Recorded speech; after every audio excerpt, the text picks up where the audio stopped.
A fisherman noticed a strange object in the muddy swamp. What he discovered when he began to clean it completely shocked him.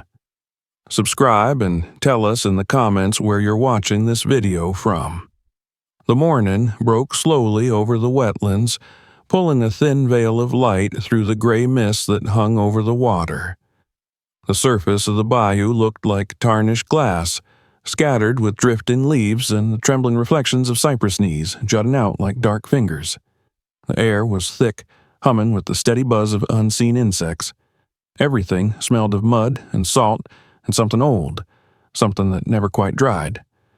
Nathan Carter eased his boat into the shallow current, the wood creaking beneath his boots as he balanced a bucket beside the stern. The river, wide and brown, curved like an animal's back, and Nathan had known every turn of it since he was a boy. He knew where the mud would hold him fast if he stepped too far from the root, where the catfish hid between the submerged logs, where the mist gathered thicker than smoke. The bayou was his livelihood, his inheritance, and his curse all at once. He pushed his pole through the soft bottom and steered toward a cove he hadn't visited since before the storm. It had rained hard the night before, the kind of rain that stripped the topsoil from the bank and carried pieces of the world into the river. When storms passed like that, the water fell back to reveal what it had swallowed. Nathan liked mornings like this. They carried silence, an uneasy, raw kind of silence that told him the bayou was listening too. The frogs were quiet. The air had weight. He rowed until the mist began to clear, until the sun broke low through the trees and cast long copper streaks across the current. His nets rested neatly, folded at his feet, his hands working by habit, tying lines, checking hooks, muttering small reminders to himself. He wasn't a man who needed company. Most of his days were spent alone on this water, and that was how he preferred it. The world outside was too fast, too loud. Here, the pace was dictated by the slow rise and fall of the river, by the sudden call of a heron or the plop of a turtle sliding into the water. Nathan cast his line with a gentle swing, watching the lure fall with a small ripple. He leaned back against the edge of the boat and let the stillness soak into him. But something in that stillness changed. It began subtly, the kind of thing most men wouldn't notice, the faint shift of birdsong, the hush of wind that suddenly stopped moving through the reeds. Nathan sat forward. The air felt heavier. About 50 feet downstream, something caught the light. A shape, broad and dark, pressed against the muddy shore. At first glance, it looked like the fallen trunk of a large tree, one of those that the current sometimes uprooted during storms. But even from a distance, the edges looked too straight, too deliberate. The thing stretched along the bank, half buried in silt, its outline blurred by grime. Nathan pulled his line back and rested the rod beside him. He squinted through the morning haze. The shape didn't move. Not exactly, but the way the water clung to its surface seemed unnatural. The mud around it looked freshly turned, as if something had shifted beneath it overnight. His instincts, trained by years on the river, told him it didn't belong there. He reached for the pole and angled the boat closer, pushing gently through the shallow water until the bow scraped the edge of the bank. He stepped onto the soft ground, the mud gripping his boots with a wet sigh. The smell was stronger here, earthy, sour, the kind that came when the bottom of the river was disturbed. He crouched, resting his hands on his knees, and looked closely. The shape was about 15 feet long, wide as a small raft, and the surface wasn't bark at all. It was smoother, darker, coated in layers of sludge and river moss. When Nathan brushed his fingertips across it, he felt ridges, parallel lines like seams of wood planks pressed together. A raft, he thought. An old one. The realization didn't comfort him. There shouldn't have been a raft this deep in the marsh, not in this section. The last people who had tried to cross these waters on makeshift planks had vanished decades ago. The locals said the swamp took what it wanted and kept it. Nathan's father used to tell him stories about it when he was a boy, how the bayou could open beneath a man without warning and close again like a mouth. He'd learned early not to chase mysteries in this place, and yet his curiosity was stronger than his caution. He knelt and scraped at the mud with the side of his hand. Beneath the crust, wood glistened wet and dark. His fingers slid over something rough, a strand of metal maybe. He dug carefully, revealing a rusted chain coiled around one corner of the structure.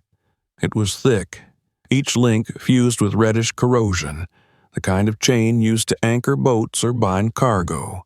He followed it with his eyes until it disappeared beneath the water. Whatever this was, it had been locked in place deliberately. Nathan frowned. The more he uncovered, the stranger it became. He glanced around, half expecting someone else to appear on the bank, another fisherman maybe, but there was no one. Only the trees leaning close like silent witnesses. The raft was old, perhaps older than him, but the design was precise. Wide beams, evenly spaced, bound tight. He shifted closer and pressed the mud away from the center. There, beneath the grime, he felt something different, softer. When he brushed away the top layer, the edge of a canvas sheet emerged, waterlogged and torn in one corner. He tugged gently, and the edge lifted with a sucking sound. Beneath it lay a small, compact bundle, wrapped in decayed rope. Nathan hesitated. The sight of it unsettled him.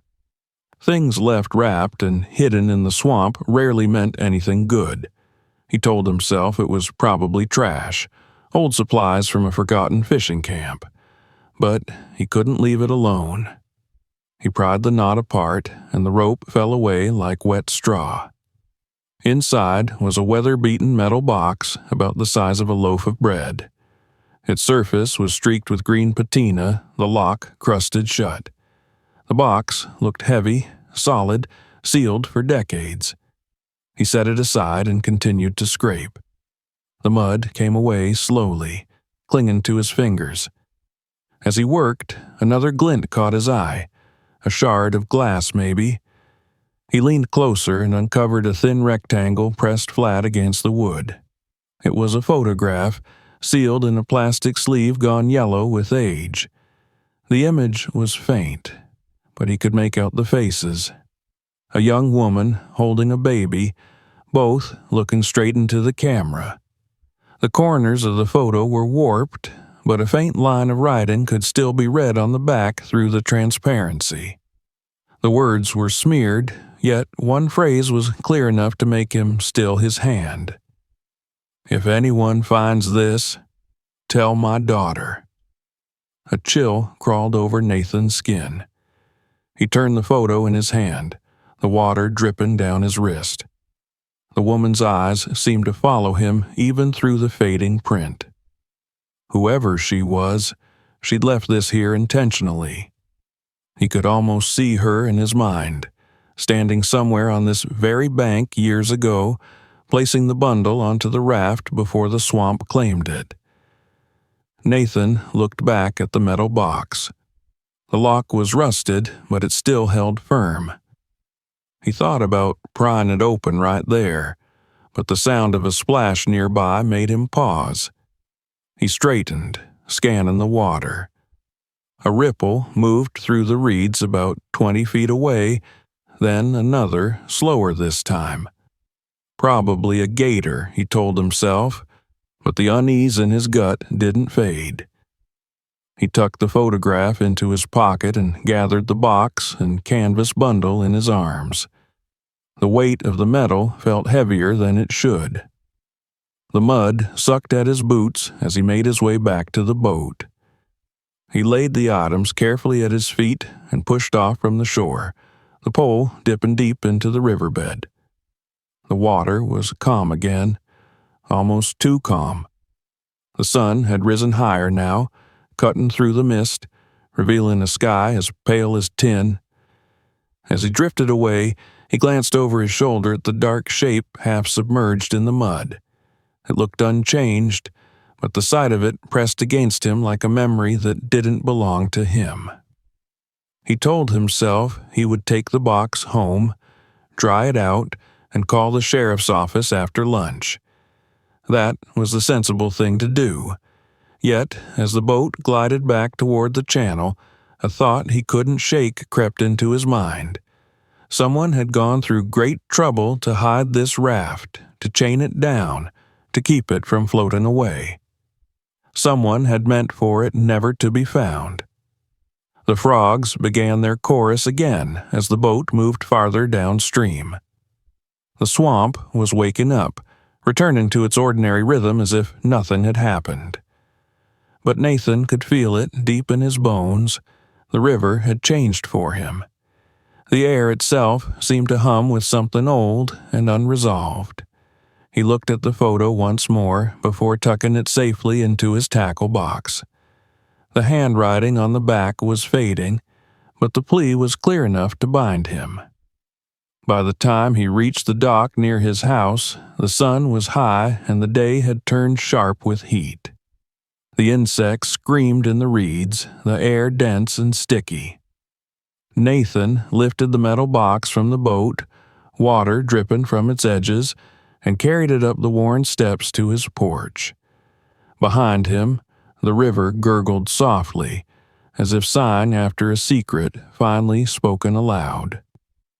He set the box down on the table beside his nets and stood over it for a long time.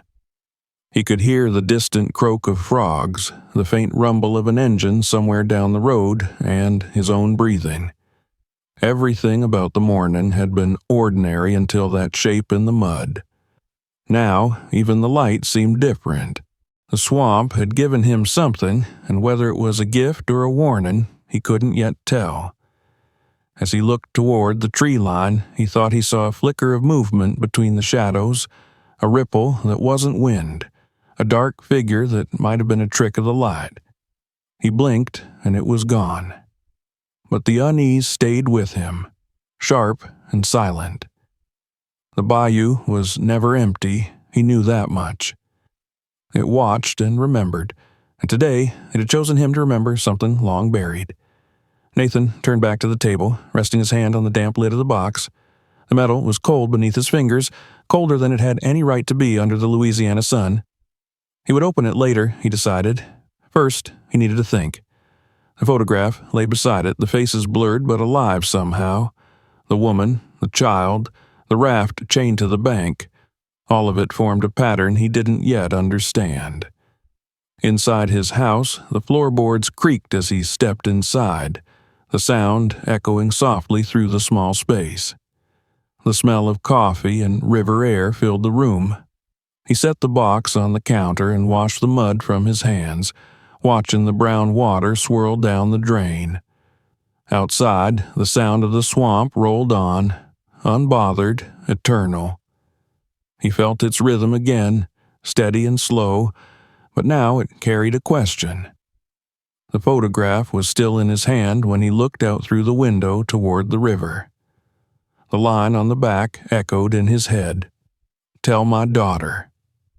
He didn't know who she was, where she might be, or if she was even still alive. But Nathan Carter was a man who believed in finishing what he started, and the river, for all its silence, had just handed him a story that wasn't done. That night, as the first crickets began to sing and the mist rose again from the water, he left the box unopened on the table. It sat there like a living thing, heavy with secrets. Outside, the moon reflected on the river in fractured silver lines, and somewhere far off, a heron screamed into the dark. Nathan knew he wouldn't sleep much. Tomorrow he would find out what lay inside. But for now the swamp whispered around him, patient and watchful, as if waiting for him to take the next step into its long memory. The metal box stayed on the kitchen table long after the sun had climbed to its full height. Nathan Carter had eaten his lunch without tasting it, his mind still somewhere out on the muddy bank where that strange raft lay buried. The swamp, it seemed, had followed him home. The smell of wet silt clung to his boots, and the faint tremor in his hands refused to settle. Outside, the wind pressed softly against the screen door, carrying with it the dense humidity and the sound of insects droning like wires under tension. His house stood on stilts above the slow floodplain, built by his father's hands before the war. The floorboards were seasoned with decades of river mud, and the air inside always smelled faintly of tobacco and boat oil. The single room served as kitchen, workshop, and living space, every surface crowded with the detritus of a man who spent his life between land and water. Rusted tools lined the shelf above the window, fishing lines coiled neatly beside old jars of nails and screws. Beside the sink, a tin mug filled with spoons rattled each time the wind pushed against the frame. Nathan sat in the wooden chair by the table, staring at the box as though it might open on its own. He had wiped away the thickest layer of grime, revealing the dark, bruised color of the metal beneath. The lock, corroded but intact, refused to budge when he'd tried it earlier. He ran a finger along the hinge. The edge bit cold into his skin. There were markings faintly etched into the lid, letters perhaps, but so worn that they looked like scratches. He leaned closer, trying to trace them in the light. J.B. That was all he could make out. The photograph lay beside the box, flattened between a napkin and a piece of glass to keep it from curling. The woman's face, though blurred, carried a strength that unsettled him. Her gaze was fixed on the camera, but there was a tension in her posture, as if she'd been caught in the middle of something urgent. The child in her arms, her daughter, no doubt, was bundled in a blanket, its edges barely visible under the exposure. Nathan flipped the photo over again, reading the back for the 100th time. "If anyone finds this, tell my daughter." The writing, faint and uneven, looked hurried. The words had been pressed deep into the paper, like someone desperate to make them last. He couldn't shake the sense that the plea was meant for him, though reason told him it was impossible. The message had waited buried in mud for decades, long before he was born, and yet somehow it had found its way into his hands. Maybe the swamp had chosen him. That was how the old folks talked about it, how the bayou kept secrets and decided who was worthy to hear them. Nathan had never been one for superstition, but he'd lived too long on this water to pretend it didn't have a will of its own. He stood and walked to the sink, washing the dirt from his palms, watching the brown water swirl down the drain like smoke. In the reflection on the window pane, he caught his own face, lined, weathered, eyes sunken from years of squinting against the glare. Behind that reflection, the slow movement of the river shimmered. He could almost see the shape again, that raft chained in silence, waiting for him to return. Nathan dried his hands and fetched a small hammer from the shelf. If the lock wouldn't turn, maybe it would yield to a little force. He hesitated for a moment, the weight of the tool in his grip. The thought of destroying what might be evidence of something important made him pause. He set the hammer down and fetched a screwdriver instead, working the rusted latch gently. After several minutes of effort, the hinge gave a metallic sigh and the lid creaked open. Inside, the air smelled of decay and time. He found a few folded papers, their edges blackened by moisture, and something wrapped carefully in a strip of cloth. He lifted the bundle first. The fabric disintegrated at his touch, revealing a pair of small silver pocket watches. One had stopped at 247, its hands rusted in place. The other bore the faint engraving of initials that matched the lid, J.B. He placed them gently on the table and turned to the papers. Most were unreadable, the ink bled into ghostly shapes, but one corner carried a stamp. Riverline Transport Company, Baton Rouge, 1963. The date struck him harder than expected. He had been born in 1964. Whatever this was, it had happened the year before his own first breath, when his parents still lived upriver in a fishing shack smaller than this one. The swamp never forgot its dead, his father used to say. It just waited for the right time to bring them up again. Among the papers was something smaller, a fragment of a letter. Only parts of sentences remained. They're coming. Hide what you can. Tell them I didn't steal. The rest was a blur of ink and mold. He read it twice, feeling the strange pressure of another life pressing against his own. Whoever this woman was, she had been running from someone, and if she had left her belongings chained beneath the riverbank, it meant she hadn't wanted them found. Nathan sat back, rubbing his forehead. Outside, the sound of the wind had changed. It came in short, nervous bursts through the reeds, bringing with it the faint creak of wood from the dock below. He walked to the window and looked out across the water.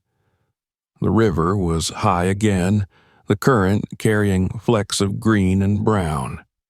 Nothing moved but a single egret gliding low over the surface, wings cutting through the reflection of the sky. The unease that had followed him home all morning began to thicken.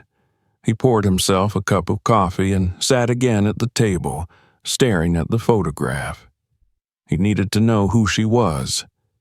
Someone must have remembered her, even after all these years. In a place like this, stories never disappeared completely. They just changed shape, passed from mouth to mouth until they became half legend. Maybe one of the old-timers in town would recall a woman who vanished with her child.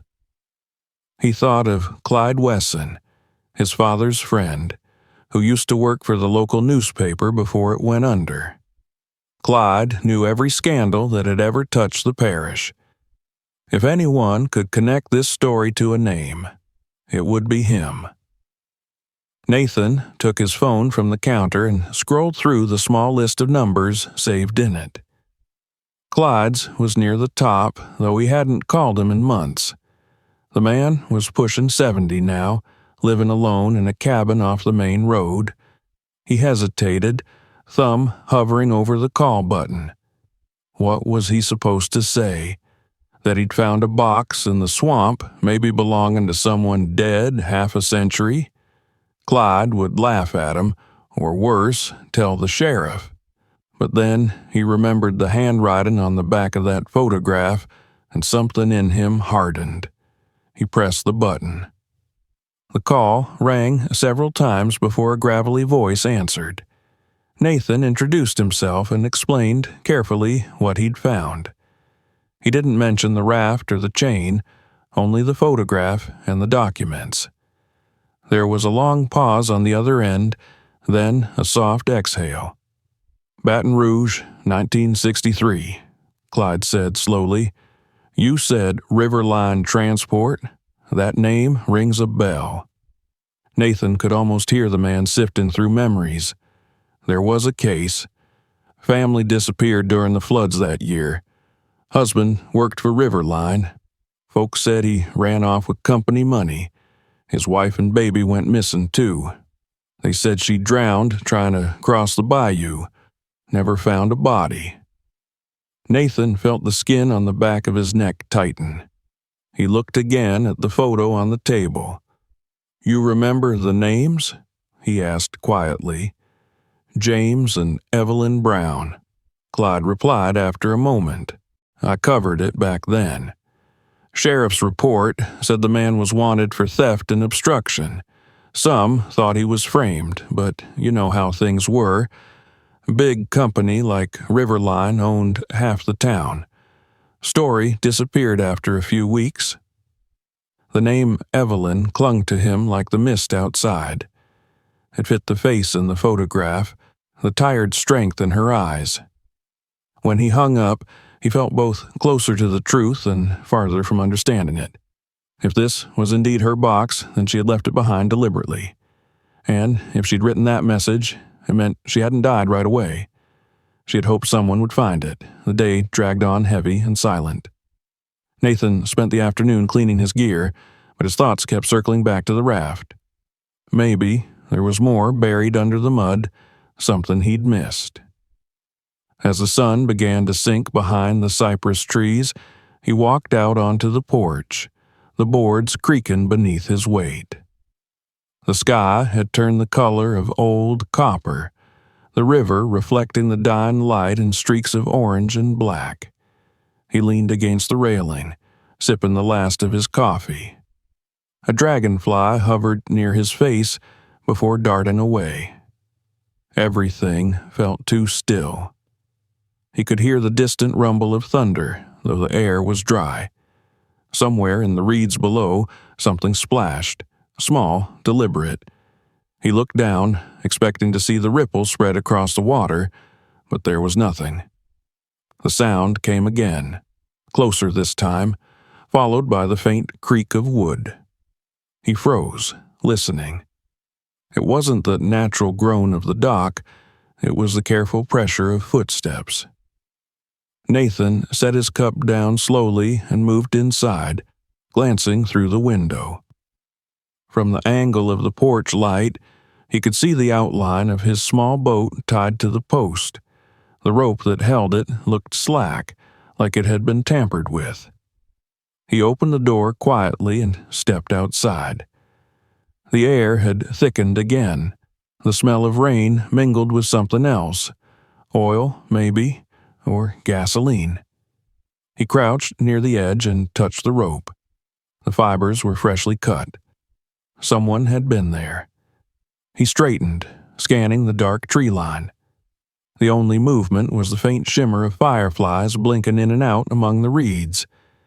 Whoever had come was gone now, or hiding. He went back inside, locking the door behind him. The box was still on the table, its lid open, the contents spread out like the remains of a confession. For the first time, the idea struck him that he might have stumbled into something larger than an old tragedy.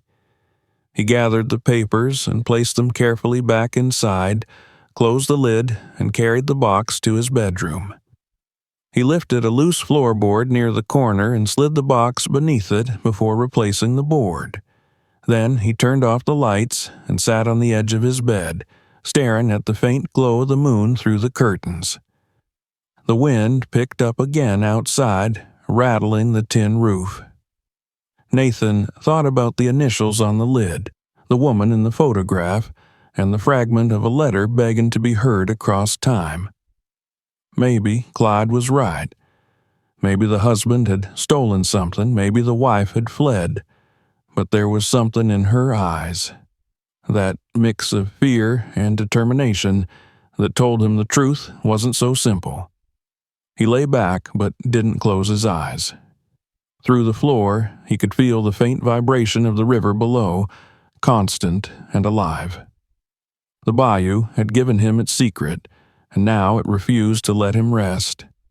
Somewhere out there, buried under decades of silence, was the rest of Evelyn Brown's story.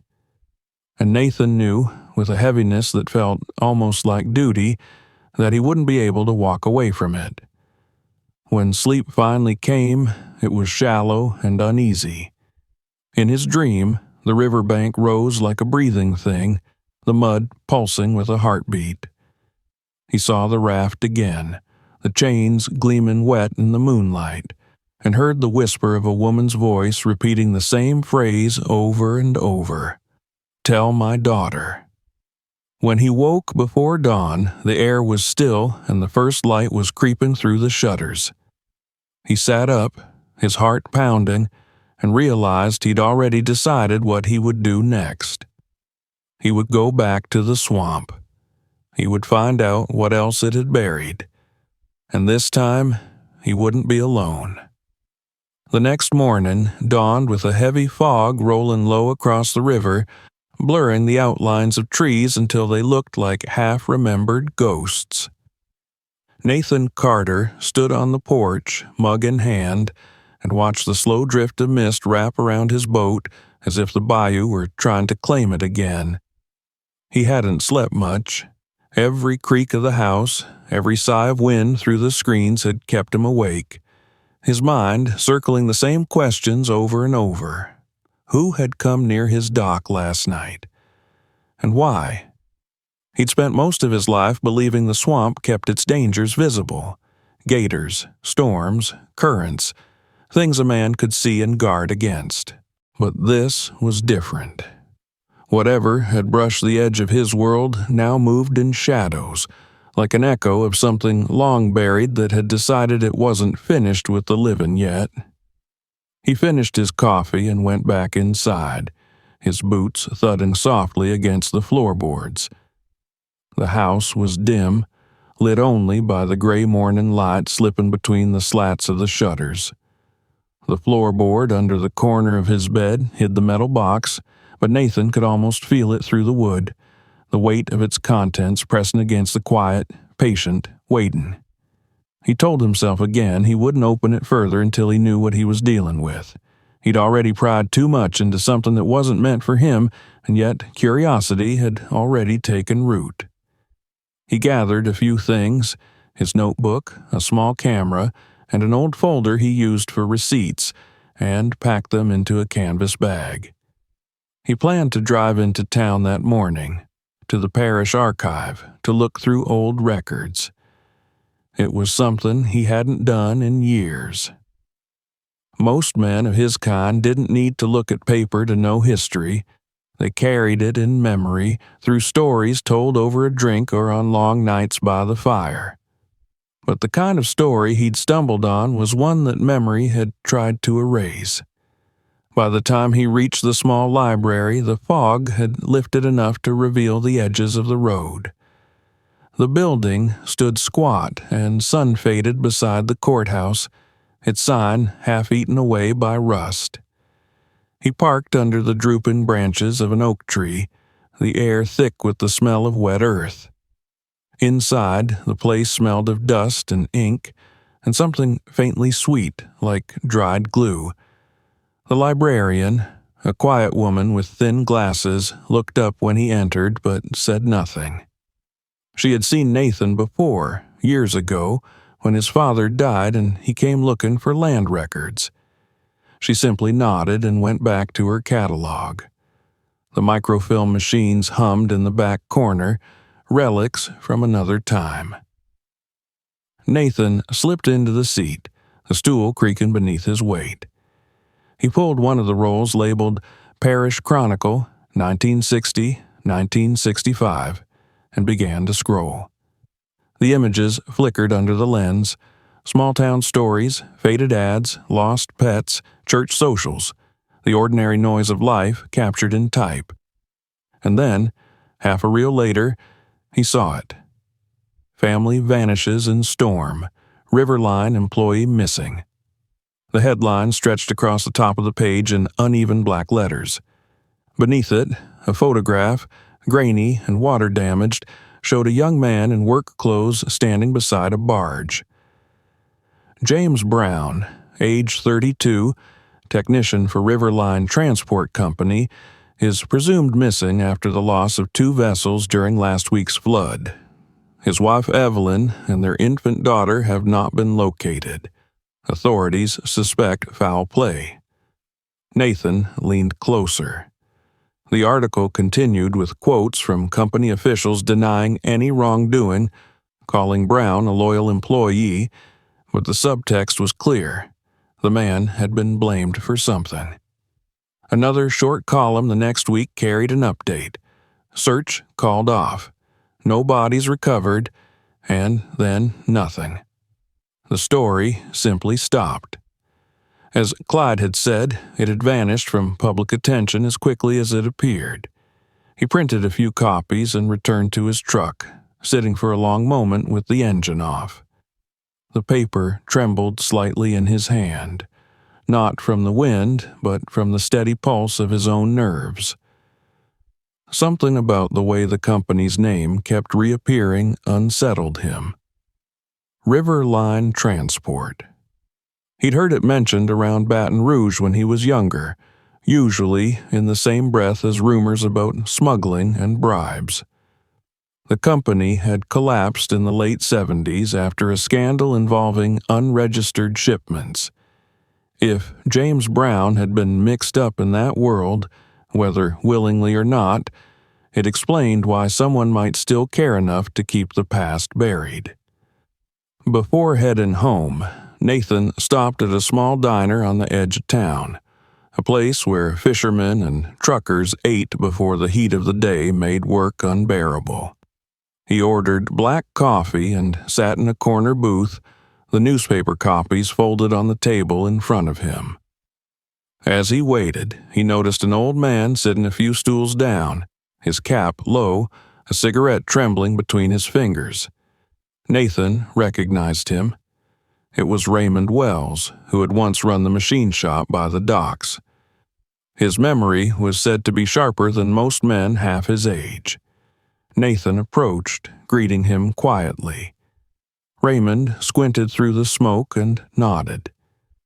They spoke of simple things at first: weather, fishing, how the marshes were worse this season, until Nathan steered the conversation toward the past. When he mentioned Riverline, the old man's eyes flickered with something like recognition, then caution. He wiped his mouth with the back of his hand and muttered, "That company brought more trouble than fish to these waters." Nathan pressed gently, asking if he'd ever heard of a man named Brown. For a moment, the man's face softened. "Jimmy Brown, sure. Worked the pumps down by the freight yard. Quiet fella, didn't drink, didn't talk. Then one day he just up and disappeared. Folks said he ran off with money that wasn't his. But I heard different." Nathan leaned forward, his heart quickening. Different how? Raymond looked around the diner, lowering his voice. "Couple of days before the flood, Jimmy came by the shop asking if I could fix a small engine for a raft. Said he needed it done quick, paid cash. When I asked what for, he just smiled, said he was taking his family somewhere safer. That same night, 2 men came looking for him. One of them had a scar on his ear right here." He pointed with a trembling finger. "Never forget a face like that. They said he stole something. Next day, the storm hit and Jimmy was gone." Nathan thanked him and paid for both coffees, his mind racing. A scar on his ear. A man looking for someone just before a disappearance.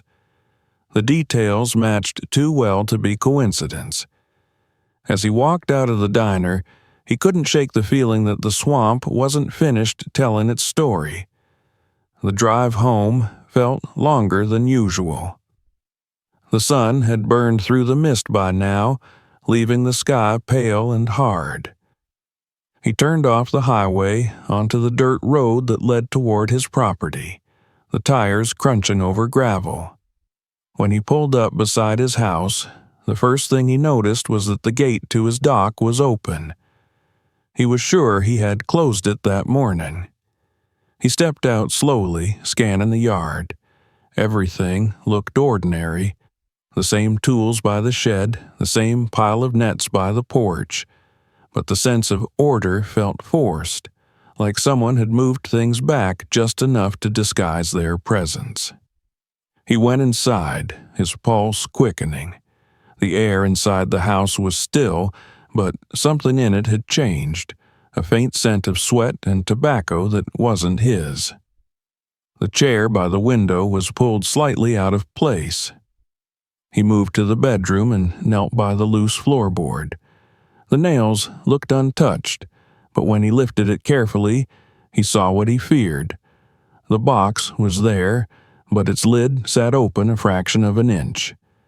Someone had been inside. He lifted it out, heart pounding, and checked the contents. The watches were still there, but the letter fragment, the one that mentioned hiding something, was gone. Nathan's throat tightened. Whoever had come here wasn't just curious. They were searching for something specific, something they believed still existed after all these years. He thought of the cut rope on his boat, the footsteps on the dock, the way the old story had disappeared from the newspapers. It all fit together in a pattern he didn't want to see. The past wasn't just whispering, it was moving. He put the box back and sealed the floorboard. Then he sat on the edge of his bed, staring at the photograph again. The woman's expression seemed different now, less pleading, more knowing. He wondered what she had hidden that was worth coming back for, even after decades. Money, documents, evidence that could still ruin someone powerful enough to send strangers creeping through his yard in the night. By late afternoon, the wind had risen again, thick with the smell of rain. Nathan drove to Clyde's cabin before the storm broke. The old journalist lived alone off a narrow gravel road that wound between cypress groves. His porch was cluttered with boxes of old papers and yellowed photographs. When Nathan arrived, Clyde was sitting in a rocker, pipe in hand, reading through a stack of clippings. Clyde listened quietly as Nathan told him everything: the raft, the box, the letter, and now the missing page. His weathered face didn't show surprise, only a slow nod, as if he had been expecting the story to resurface someday. "I told you, son," he said finally. "Some stories don't stay buried. Riverline was mixed up in things bigger than this town could imagine. Illegal shipments, government contracts, even rumors of payoffs to local law. If James Brown knew too much, they couldn't let him talk." Nathan asked what he should do, whether to go to the police, but Clyde shook his head. "You won't get far with them. Some of the same families that ran Riverline still have friends on the force. If you want the truth, you'll have to find it yourself.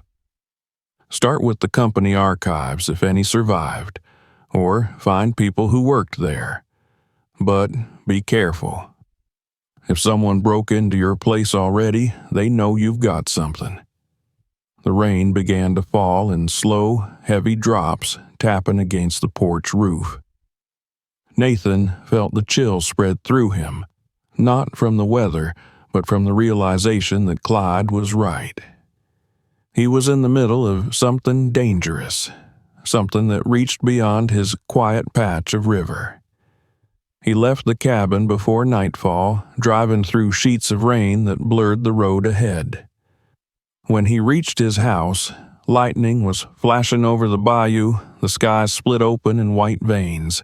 He ran inside, drenched, locking the door behind him. For a moment, he just stood there, catching his breath, listening to the storm roar outside. Then, faintly beneath the thunder, he heard another sound: the hollow clink of metal against wood coming from under the house. He grabbed the flashlight from the counter and stepped onto the porch, heart hammering. The wind whipped at his shirt, rain slanting across his face. He crouched near the edge of the stilts, shining the light down into the shadows beneath the floorboards. For a moment, he saw nothing but the churned mud below, then a flicker, the edge of a chain hanging loose where the support beam met the ground. It swayed slightly, as though someone had brushed against it moments before. He lowered the light and waited, breath shallow. The storm roared on, the sound of the rain masking everything else. But deep down, in the spaces between the thunder, he could swear he heard footsteps retreating into the dark water. He stood there for a long time, staring into the emptiness, until the chain stopped moving and the only sound left was the rain hammering against the river. That night, Nathan couldn't bring himself to sleep. He sat by the window, watching the storm move east, and thought of the photograph again. The mother, the child, and the message she had left for a world that had forgotten her. Somewhere beyond the veil of rain, buried in the shifting mud of the swamp, lay the rest of her story. And now, he knew for certain that there were others who didn't want it to be told. But Nathan had never been the kind of man to walk away once he'd begun something. He owed it to her, and maybe to himself, to see it through. When the storm finally broke near dawn, he rose from his chair, his eyes red from exhaustion, but his resolve sharpened. The swamp was still there, vast and silent, holding its secrets close. But it had given him enough clues to follow. Somewhere in its tangle of roots and waterlogged earth, the past was waiting to be found, and Nathan was no longer afraid to wade into it. By dawn, the storm had drained itself into silence. The air that followed was heavy, clean, and pale with fog.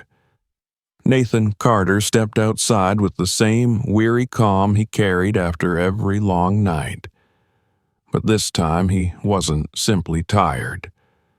The stillness unnerved him. The river that usually murmured with life now moved like glass. Even the birds were slow to wake, as if the swamp itself held its breath, waiting for him to decide what to do next. He had made his choice long before sunrise.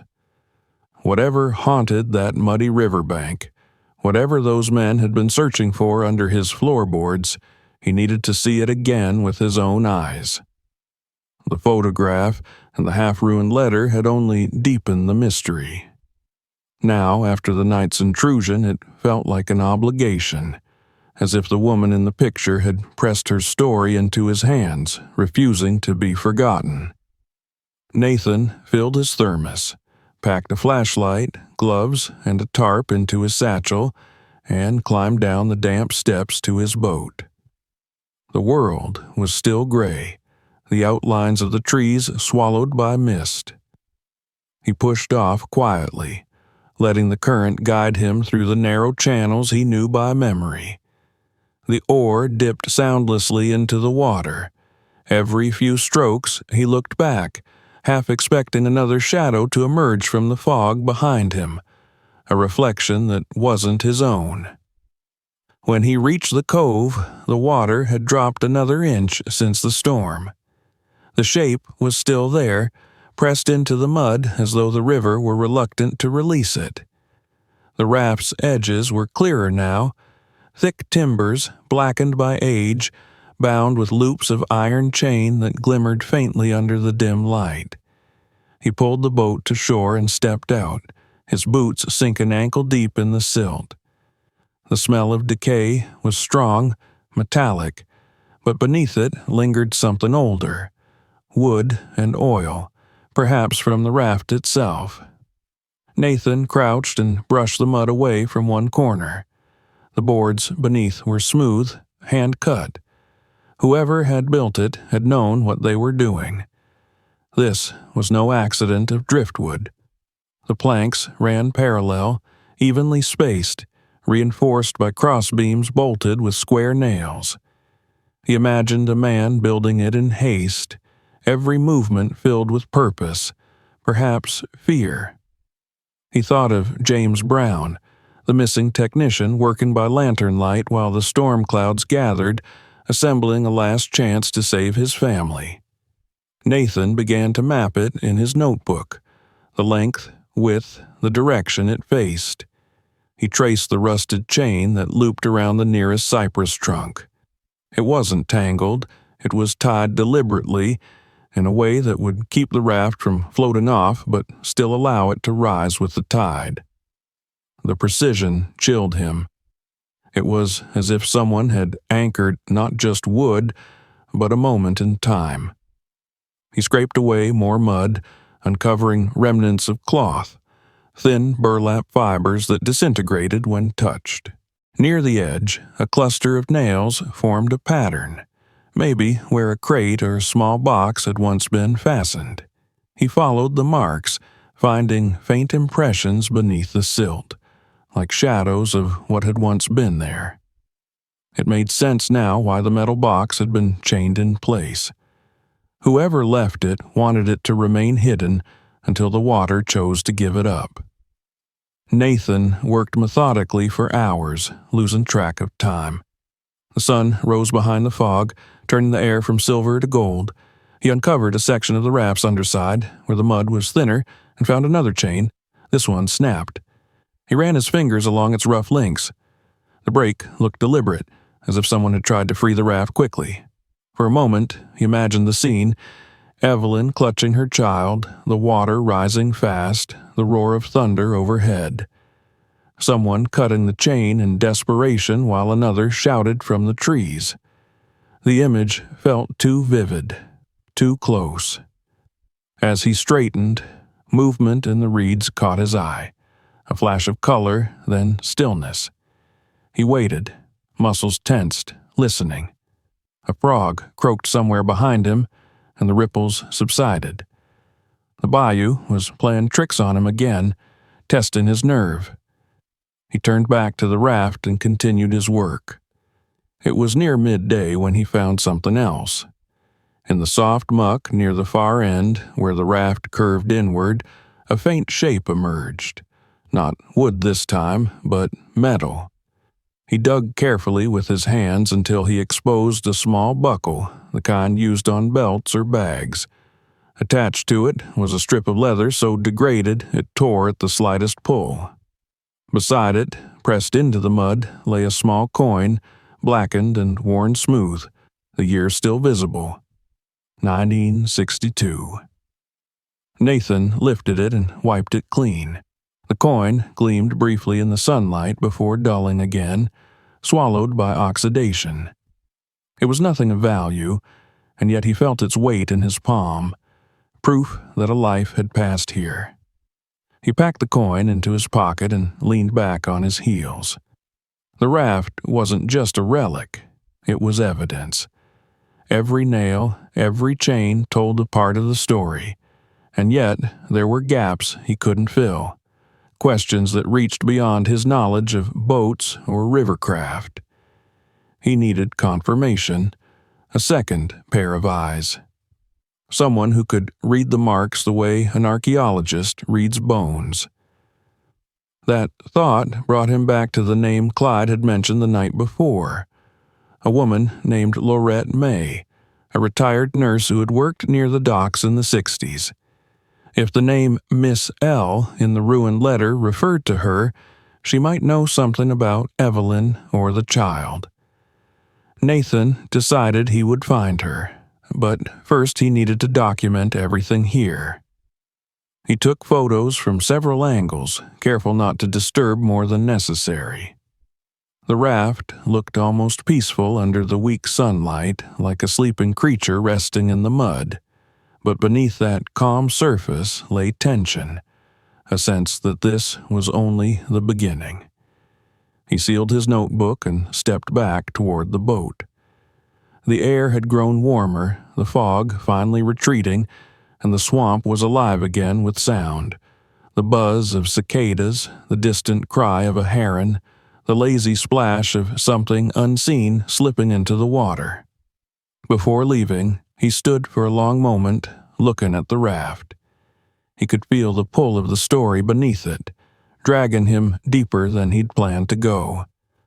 The river had always taken from him time, youth, sometimes fish, but now it had given him something in return, a thread that connected him to lives swallowed by its depths.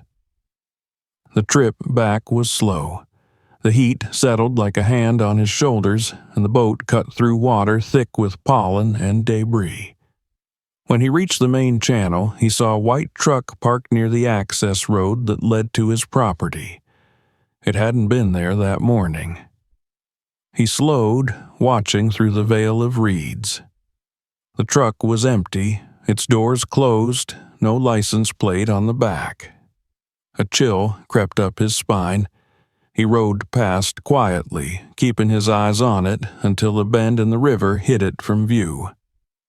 At home, the unease lingered.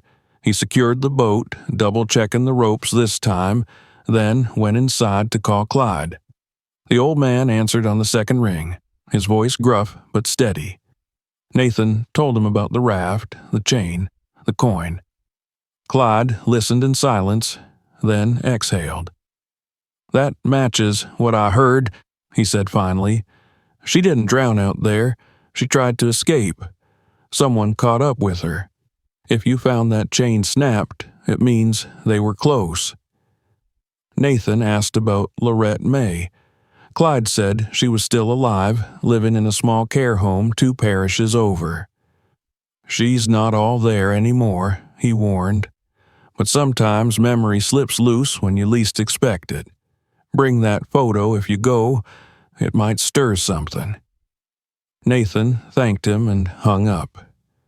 He spent the evening preparing for the trip, charging his phone, printing the photograph, and sealing the box again under the floor just to be safe. But as night fell, he couldn't shake the feeling of being watched. Every creak of the house made him glance toward the window. At one point, he thought he saw movement near the tree line. A faint glimmer, maybe headlights passing through the fog. He told himself it was nothing. The storm had washed away any tracks left from the night before, but not the fear. He sat by the table and opened his notebook. The sketches of the raft stared back at him, precise lines and measurements that now felt like a map leading somewhere darker. He added a few notes about the broken chain, the coin, and the pattern of nails. The act of writing calmed him, grounding the chaos in facts. He was just a fisherman, not an investigator, but the habits of patience and observation that came from years on the water served him now. Before going to bed, he checked the box one more time. Everything inside was untouched. The watches gleamed faintly in the lamplight, tiny monuments to lost time. He traced the initials again, J.B. James Brown. Whoever he had been, his silence had stretched across generations, and now Nathan had stepped into it. The night was quieter than the one before. No footsteps on the dock, no whispers under the floor. Yet, even in that stillness, he sensed motion, the slow current of truth beginning to stir. The raft had spoken, but not fully. Its broken chains and forgotten relics hinted at something larger, something that reached beyond one family's tragedy into the hidden veins of greed and fear that ran through the whole river system like oil. Before sleep claimed him, Nathan thought again of Evelyn, standing perhaps where he had stood that morning, clutching her child while the water rose. He imagined her turning to the dark line of trees, hearing voices closing in. Somewhere she had found the strength to hide her story where only the river could keep it. And now, decades later, it had chosen him to finish what she could not. The last thing he heard before drifting off was the low croak of frogs echoing across the bayou, their rhythm steady, ancient, unchanged. Outside, the water moved softly under the moonlight, brushing against the stilts of his home, a reminder that the swamp remembered everything, and that by morning it would demand another piece of the truth from him. The morning broke with a brittle kind of silence, as if even the swamp was holding its breath.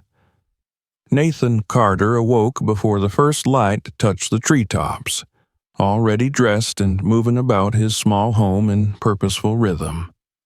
The events of the past days had shifted something inside him, not just curiosity now, but urgency, as if a clock had started ticking and time was running out to finish a task he hadn't even meant to begin.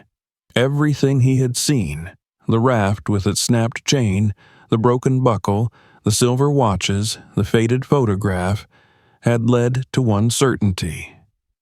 Evelyn Brown had not drowned quietly in the floodwaters of 1963.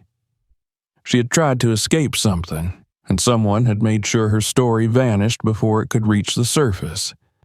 But not all of it had stayed buried. He packed with care, sliding the folded photograph into a weatherproof envelope and tucking it safely into a canvas satchel alongside a small flashlight, a digital voice recorder, a phone charger, and a roll of cash he rarely used. He locked the box beneath the floor again, then stepped out into the morning, his boots landing firmly on the steps with the same old creak that had greeted him every day for years. But the air today felt different. Charged. The sky above the river was low and heavy, the kind of sky that warned of rain later but promised stillness for now. He glanced once more across the water before climbing into his truck and turning onto the narrow dirt road that would carry him out of the bayou and northward, away from the place where he had lived his whole life and toward the remnants of someone else's. The road wound between dense trees and the occasional clearing where long-dead farms sagged under ivy and rot. The further he drove, the more the landscape flattened, becoming less tangled, less wild. Civilization crept in slowly, a general store here, a blinking light there, until eventually the cypress gave way to pine and the pine to asphalt. He passed through the outskirts of town without stopping, not ready yet to talk to anyone familiar. He had called Clyde before leaving, telling him briefly of his plan. The old man had given him a name and a place. Lorette May, a retired nurse who had lived in the parish for decades and now resided in a care facility in St. Landry. The note in Evelyn's letter, the faint reference to Miss L, fit. And if Lorette had known Evelyn, even briefly, even through shadows, she might hold the key to understanding why the woman had vanished, and why someone still cared enough to make sure her secret stayed hidden. It was nearly noon by the time Nathan arrived in St. Landry. The care home stood on a low hill, surrounded by rows of trimmed hedges and flowering bushes planted in neat circles. It looked peaceful, in the way that places designed to contain the past often did, quiet, efficient, designed to blur the sharp edges of memory. He parked under the shade of a wide pecan tree and walked slowly up the concrete path. Inside, the air smelled of bleach and artificial lemon, overlaying the softer notes of paper and cotton. At the front desk, he asked for Lorette May. The woman behind the counter, a nurse with tired eyes and a professional smile, nodded and motioned for him to wait. After a few minutes, she returned and led him down a hallway lined with open doors, some revealing neatly made beds and quiet figures gazing at silent televisions. Lorette sat by a window in a room filled with filtered light. Her frame was slight, almost brittle, with thin white hair pulled into a bun. She wore a lavender sweater over a pale blue gown, her hands folded in her lap. She didn't look up when Nathan entered. "Miss May?" he said gently. Her head turned slightly, her gaze hazy but alert. "Yes?" "My name's Nathan Carter. I came to ask you about someone. From a long time ago. Her name was Evelyn Brown." For a moment, nothing changed. Then her eyes narrowed and the faintest furrow creased her brow. She blinked once, then again. "Brown," she said, voice barely above a whisper. "I remember a Brown. She came during the storm." Nathan sat carefully across from her. "You were working at the dock clinic?" Lorette nodded slowly. "Too much water that year. People sick, wounded. One woman came with a child, said she had nowhere to go. I gave her milk for the baby. She asked me to watch her girl. Said she would come back soon." Nathan's breath caught. "Did she tell you her name?" "Evelyn," Lorette said, her voice a little clearer now, like stepping back into a room she'd once known well. "She was scared, wore a dark coat, hands shaking. "What happened to the child?"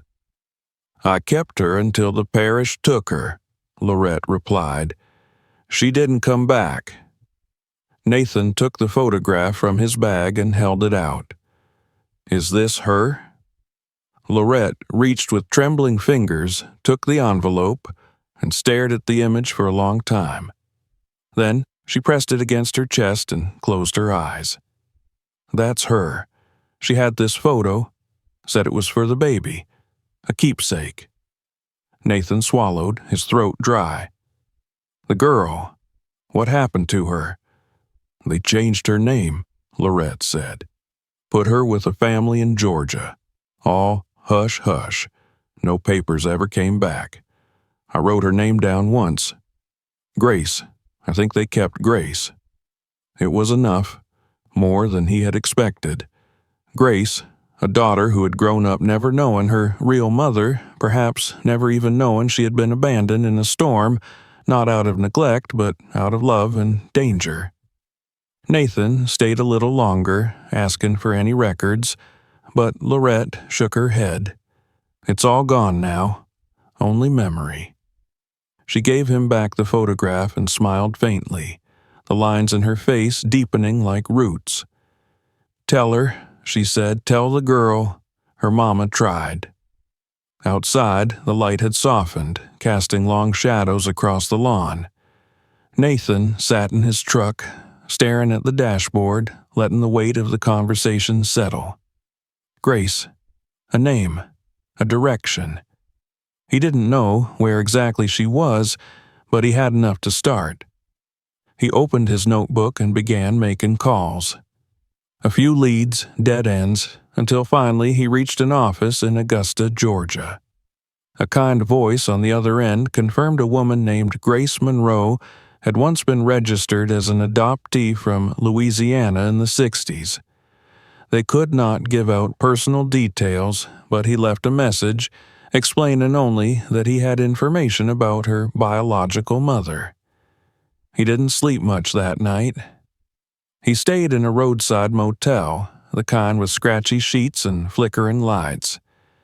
He placed the photograph on the nightstand and stared at it, wondering what it would be like for someone to grow up not knowing where they came from, to feel a gap in the fabric of their life that nothing could quite fill. The next morning, just before sunrise, his phone rang. A soft voice answered when he picked up. "This is Grace Monroe. Someone left a message for me." Nathan sat up. "Yes, ma'am. My name is Nathan Carter. I live in Louisiana. I believe I found something that belongs to you, or at least to your mother." There was a long pause. I don't know anything about my birth mother. I think her name was Evelyn Brown," he said gently.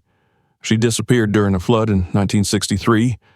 She left behind a box, a photograph, a letter." Another silence. Then, faintly, "Are you sure?" "I am. I've seen the place where she tried to escape. I've spoken to the nurse who watched over you. There's more, but I'd rather say it in person." Grace agreed to meet. They arranged to meet in 2 days in Baton Rouge, halfway between their homes. Nathan felt the hours crawl by after that, restless with anticipation.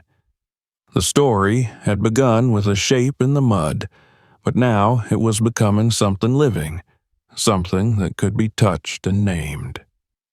The meeting took place in a small coffee shop near the river.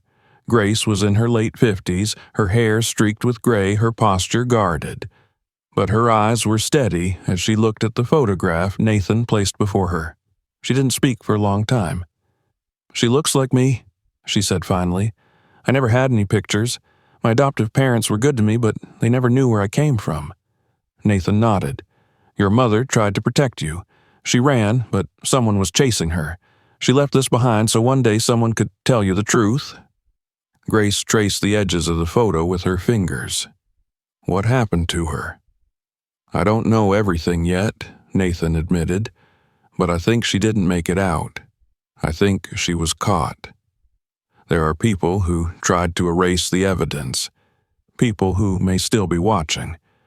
But I also think the truth is stronger than they are. They talked for hours. He shared everything: the raft, the chain, the missing letter, the broken watch. Grace listened in silence, tears welling in her eyes. At the end, she took the photo and the letter and placed them in her purse. "Thank you," she whispered, "for finding her, for finding me." Nathan left the coffee shop that day feeling something shift inside him, a knot he hadn't known he carried finally loosening. The woman from the muddy photograph now had a voice in the world again. Her daughter knew her name. Her story had been lifted from the silence of the swamp and given breath. But he also knew this wasn't over. The box had been broken into. The past was being stirred not just by him, but by others who had something to lose. Whoever they were, they had begun to move again, stirred from the long sleep of secrecy. And Nathan wasn't about to let them finish what they started. As he drove back toward the bayou, the sky opened up with rain. Thick, warm sheets of it poured down over the road, blurring the windshield and washing the dust from the trees. The river was rising again, and with it came the pull of unfinished truths. He gripped the wheel tighter and pressed forward, knowing that the swamp had one more secret to reveal, and this time he would be ready to meet it. The return journey to the bayou felt heavier than the one that had taken Nathan north.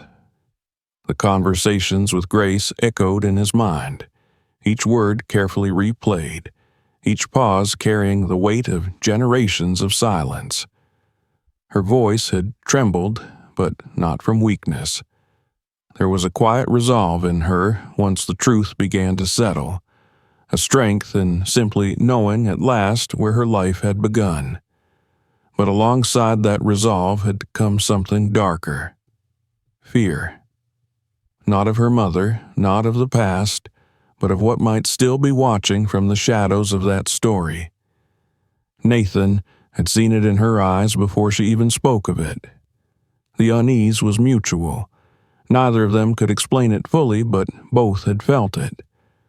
Something about this story still had sharp teeth, and someone had not wanted it brought to light. Back home, the swamp welcomed him with the low hum of insects and the damp, dense heat that stuck to the skin like syrup. The road to his cabin was unchanged, winding through cypress trunks and tangled underbrush, but now it felt less like home and more like a borderland, a place where old ghosts stirred just out of sight.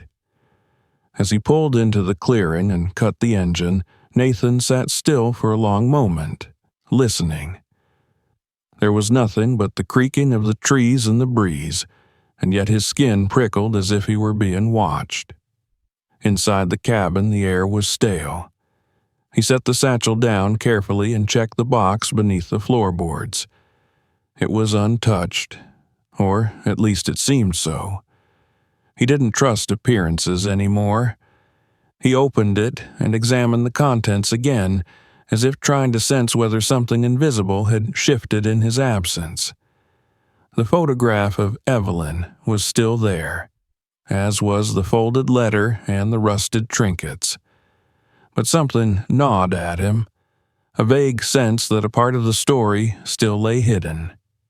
He pulled everything out and checked the box itself, tapping along its inner walls, inspecting the corners. Then, without knowing why, he slid his fingers under the lining at the bottom. Something caught. It was a false layer, thin and tightly wedged, just enough to hide a space beneath. With some effort, he pried it loose. Inside, nestled in the dust, was a smaller envelope, yellowed with age and sealed with brittle wax. There was no address, only a name scrawled in faded ink across the front. To my daughter. His hands trembled as he opened it. The paper within was fragile, the handwriting uneven and hurried. He sat down at the kitchen table and began to read. My Grace, if this letter finds you, it means you lived. It means they didn't get you, and that someone kind helped you find the truth. I pray for that more than I pray for my own salvation. You were so small the night I handed you over to Miss Lorette. I told you I'd be right back, but I knew I wouldn't. Not because I didn't want to. God, I would have burned the world to hold you one more time, but because they were close. Too close. And if I had stayed, they would have used you to make me talk. I couldn't risk that. Not after what your father died for. They said James was a thief, that he stole company money and fled. But the truth is uglier. He found something. Documents, records, shipments that weren't what they claimed to be. Chemicals, guns, trafficked souls, maybe. I don't know all of it, only that he was scared, and then he was dead. Hung from a beam in our shed with a note in his pocket they made him write. I know he didn't take his own life. He'd never have left us.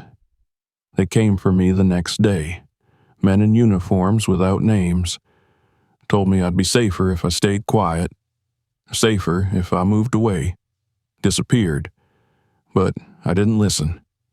I ran with you, hoping I could reach New Orleans, find someone from the paper, someone who'd listen. But the river rose too fast. The raft was all I had. If you're reading this, then someone found that raft. Maybe they found the box. Maybe they read this and think I'm crazy. But I don't care what they think. I only care that you know I tried, that your mama didn't just vanish into the swamp without a fight. Love always, Mama. Nathan sat in silence long after the last word. The letter lay open on the table, the ink smudged slightly where his fingers had pressed against it. It explained everything, and yet left so much unsaid. The pieces were coming together now like boards nailed into a frame. The flood, the company, the cover-up. Someone had killed James Brown for what he knew, then silenced his wife, letting time and water wash over their memory. Only Grace had slipped through their fingers. A child, too young to talk, too small to be seen as a threat. Until now. He called Grace that evening. Her voice was soft but steady.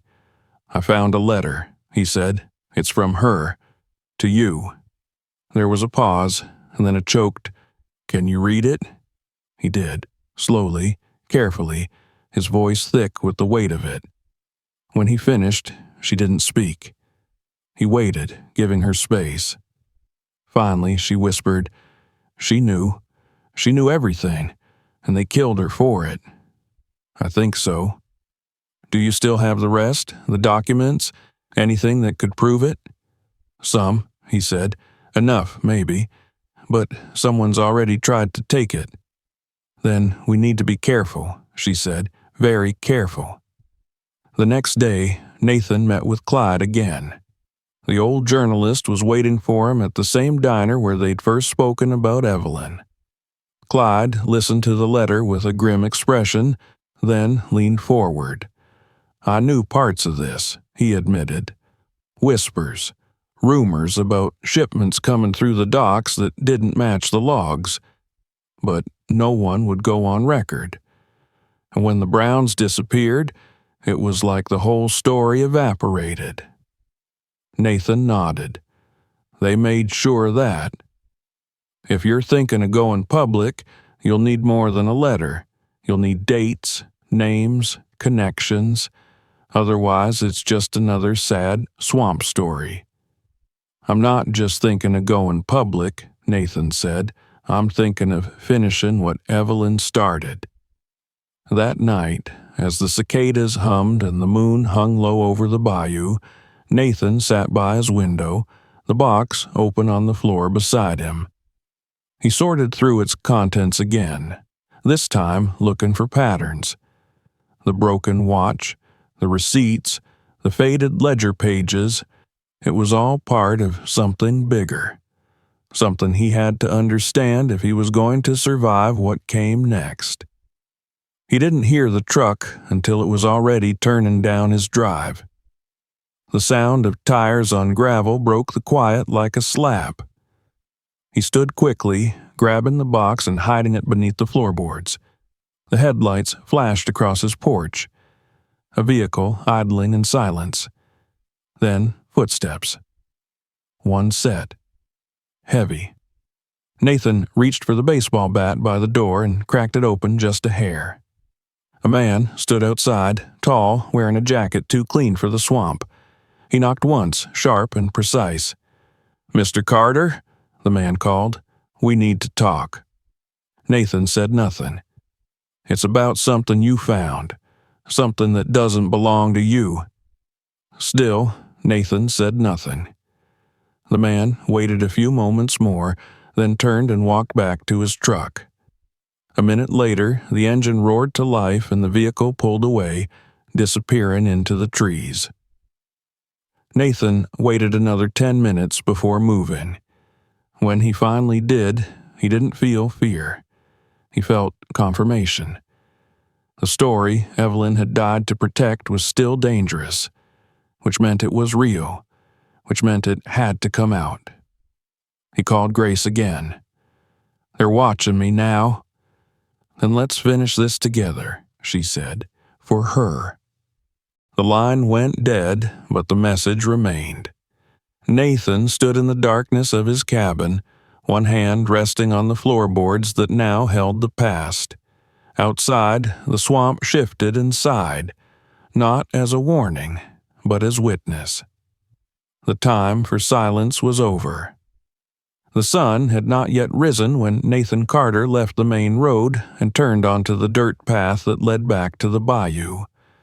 The air was damp, and the fog lay thick among the trees, curling around the cypress knees and low-hanging Spanish moss like smoke. Each step toward the river felt heavier than the last. He had traveled this path countless times, but now it seemed charged with a strange urgency, as though the swamp itself had been waiting for him to return. Every sound, the crunch of his boots on gravel, the distant croak of frogs, the slap of water against submerged roots, carried meaning. Every shadow hinted at unseen watchers, and the weight of decades-old secrets pressed against him in the damp air. Nathan paused near the bend where he had first seen the raft.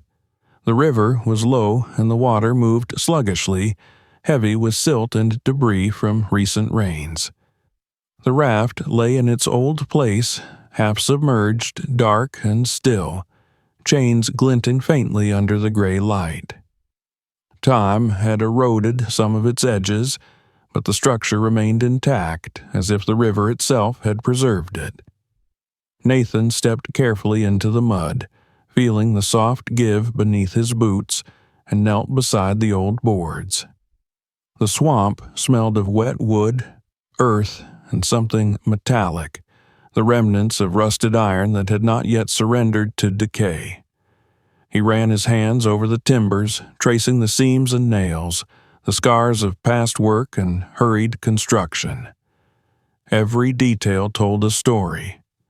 The broken chain, the rusted bolts, the faint impressions of what had been tied to the raft long ago, it was all a record of desperation and careful planning.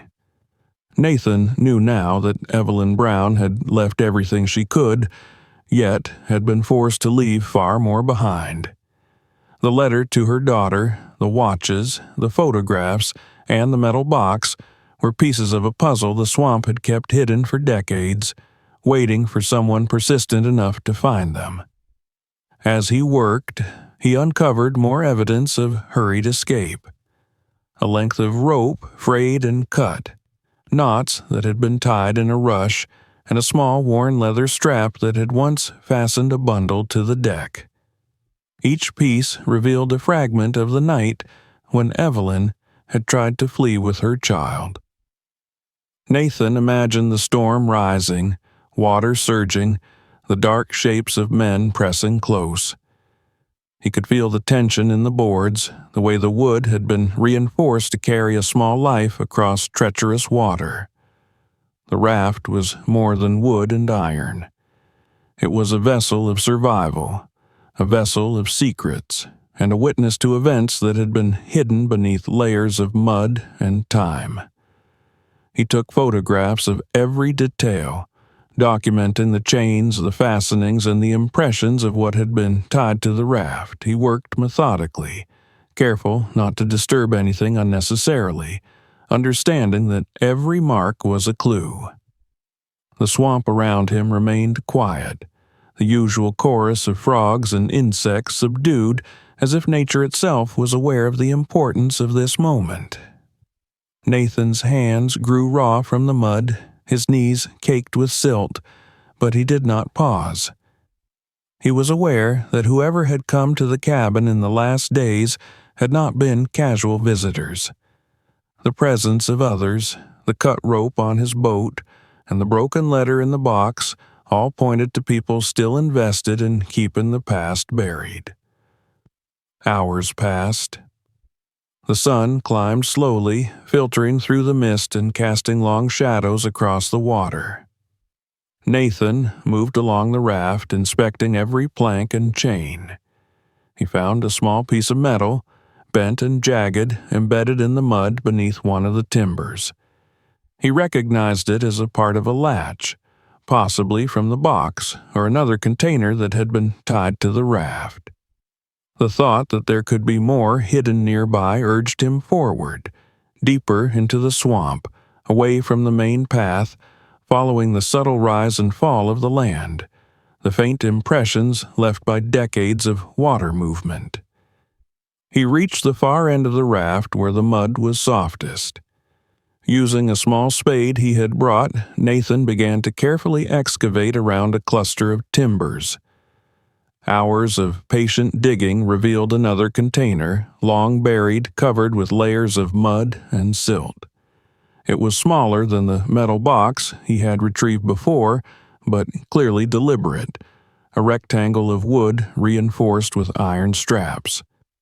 He paused, breathing heavily, his hands trembling as he brushed away the final layer of grime. The container yielded a faint metallic scent as he lifted it, the smell of rust and something older, something preserved by water. Nathan placed the new box beside the raft and examined it closely. The construction was precise, deliberate, matching the care taken with the first container. There were scratches along the edges, probably from being dragged or tied to the raft. The wood was swollen from water, but the iron straps held firm. He recognized the significance immediately. Evelyn Brown had hidden multiple pieces of her story, each designed to survive the passage of time and water, each left to be discovered by someone who would understand. He worked with meticulous care to open the box. Inside were papers bound carefully in cloth, some faded, some smudged with age. Among them were more photographs, documents from Riverline Transport, and a small journal in Evelyn's hand. Nathan's eyes widened as he examined the journal. The entries were brief, coded, and desperate. They chronicled not only the night of the flood, but the events leading up to it, the threats from men associated with the company, James Brown's discovery of irregular shipments, and the perilous plan to escape with their child. Each entry added texture to the story, revealing the depth of fear, love, and strategy that Evelyn had carried. Nathan carefully cataloged the items, taking photographs, making notes, and ensuring nothing was disturbed beyond necessity. He realized that the journal held the key to connecting the fragments he had collected. The photograph, the letter, the watches, and now these documents. It was the roadmap of a life interrupted, a guide for reconstructing the events of decades ago. Each detail added weight to the narrative, showing the calculated measures Evelyn had taken to protect her child and preserve the truth, even in the face of mortal danger. As the day advanced, the fog lifted and the sun cast sharp angles across the swamp, illuminating the intricate patterns of mud, roots, and water channels. Nathan stood for a moment, absorbing the scene, feeling the enormity of what lay before him. The raft, the boxes, the documents, all were pieces of a life that had fought to survive beyond the reach of those who would bury it. He felt a solemn connection to Evelyn and to the child she had left behind, understanding that the swamp had entrusted him with something profound, something that demanded patience, care, and resolve.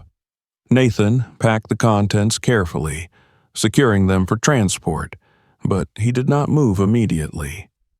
He lingered by the water, watching the currents shift and swirl, imagining the night in 1963 when Evelyn had navigated these same channels, holding her child, racing against men and the flood. The thought brought a knot of grief to his chest, the weight of history pressing down with every sound of water against wood, every whisper of wind through the trees.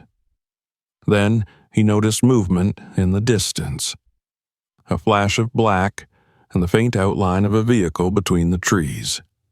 Nathan froze, his mind sharpening instantly. The swamp had already shown him that others were watching, that someone was invested in keeping these secrets buried. He moved slowly to a position where he could observe without being seen, crouching behind a fallen log, listening. The vehicle remained still for a moment, then moved slowly down the path toward the main road. Whoever it was, they were surveying, not attacking, yet. Nathan exhaled and allowed himself a moment of focus. The discoveries he had made today were critical, but now he understood the full scale of the danger. The story was larger than he had imagined, and others were invested in ensuring it remained hidden. He made the decision to move carefully, to transport the materials without attracting attention, and to begin documenting everything in a secure, methodical way. As evening fell, the swamp darkened around him. The air was thick, carrying the scents of wet wood and moss, and the low hum of insects resumed, slower now, deliberate. Nathan prepared to move the boxes to a safer location. He packed them into the boat, securing each piece carefully, and pushed off into the water.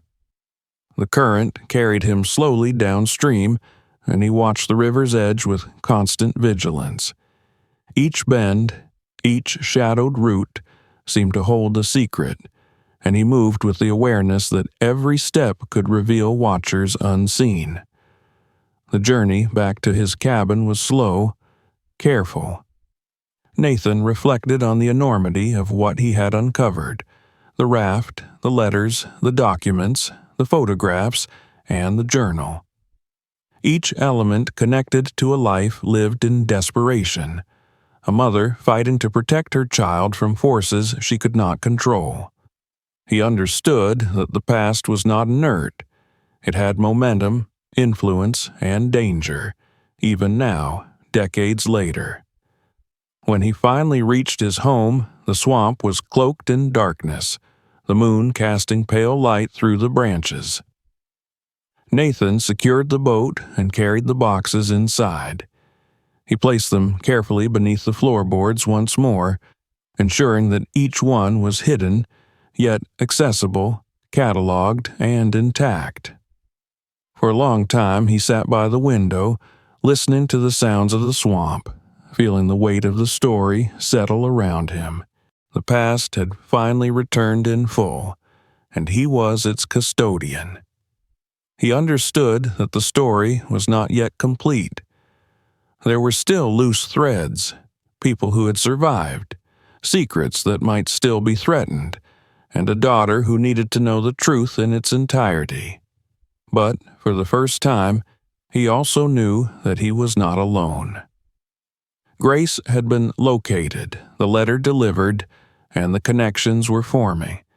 The swamp had yielded its secrets to the persistent and the patient, and now it was up to Nathan to ensure they were preserved, understood, and eventually shared. The night deepened, the river flowing quietly beneath the moonlight, reflecting the stars in fractured silver streaks. Nathan sat in his chair, exhausted but alert, knowing that the bayou had given him its trust. The pieces were in place, the evidence gathered, and the story waiting to be told. He understood the gravity of that responsibility, the danger, and the necessity of care. The river moved on, slow and eternal, and Nathan allowed himself a moment to breathe, knowing that tomorrow he would begin the next stage, connecting the past fully to the present, ensuring that Evelyn's story would not be silenced again. He leaned back in his chair and listened to the night. The swamp murmured around him, patient and knowing, as it had for decades. The truth had been uncovered, but it was alive, moving, and waiting for the right hands to carry it to safety. Nathan closed his eyes, not to sleep, but to commit every detail, every sound, every shadow to memory. The river had delivered its secrets, and he would honor them. The past had returned, and with it the promise of resolution, justice, and remembrance. If you loved this story, don't forget to subscribe so you never miss our next unbelievable discoveries. Hit the like button and share this video with friends. They won't believe what happens next. Make sure to check out our other videos for more shocking secrets and hidden stories that will leave you speechless. Stay tuned, because the next revelation could be even bigger than this one.